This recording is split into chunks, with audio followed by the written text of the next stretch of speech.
All right, let's take a look at Northern Lights, hole 9. Sneaky little hole. Let's start out by noting there is a drop zone. If you look at the top left of your screen, you'll see it. It is 95 feet from the basket, so, reasonable distance. Challenging, but not brutal. And the distance indicated 517, but remember that's a laser beam distance, frozen rope, if you will. There's a elevation drop here of about 30 feet, maybe more, it's just my guess.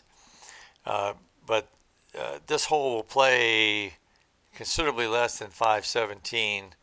And so the temptation when you see that number is to use some of your big bombers, your light glide, glide skip, um, turn glides. Those can all find OB long if you don't hit something.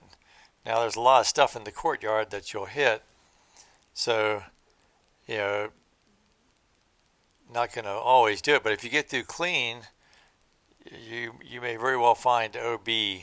So the distance is kind of deceiving. The other challenge is there's a couple guardian trees. There's a gap between them that's very tempting to play through. A lot of people probably do.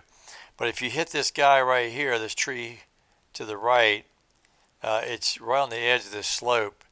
Chances are you're going to drop down and roll down the slope, roll to OB. The other challenge, of course, there's a lot of stuff on the green here. There's houses, there's a loader over here. There's rocks, there's more trees in the middle. It's a pretty cluttered green. So a lot of things can trip up your disc and leave you 100, 130, 140 feet out from the basket. And the last challenge, of course, is the basket itself is pretty close to no B line.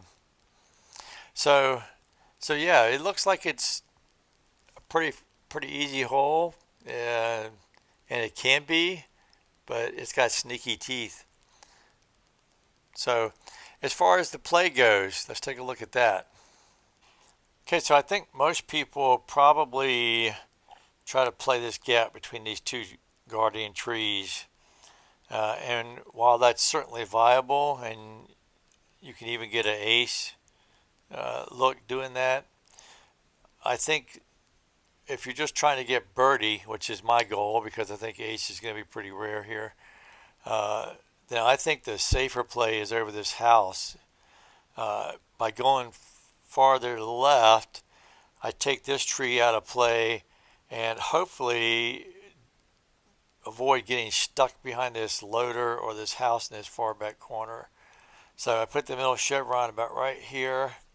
Depending on the wind, always adjust the anhyzer. 2 wind, I think I'm going to give it just a little bit, not much. I just want to be to the left of that tree, drop down somewhere in the courtyard here. And that's fine, obviously. So if you want to play up the gap between the two trees, put the middle chevron on that tree to the right. And if you have the Acura Extra Glide Sapphire, it's actually enough disc to get you there. Put some anhyzer on it, and it'll drop down right in the middle. Now, again, you're not going to get an ace, but you should have a pretty good birdie look. There you go.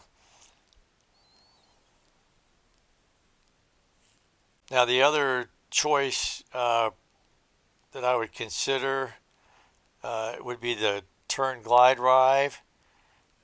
You can use light glide and the glide skip, but that's a lot of disc, and you may find OB if you don't hit something. And turn glide even can find OB if you don't hit something, but turn glide at least will keep you to the left out of trouble, hopefully. See how that looks.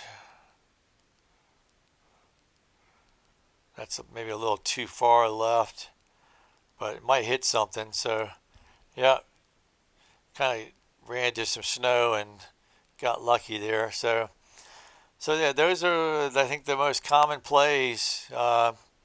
And for my money, It's left over this house.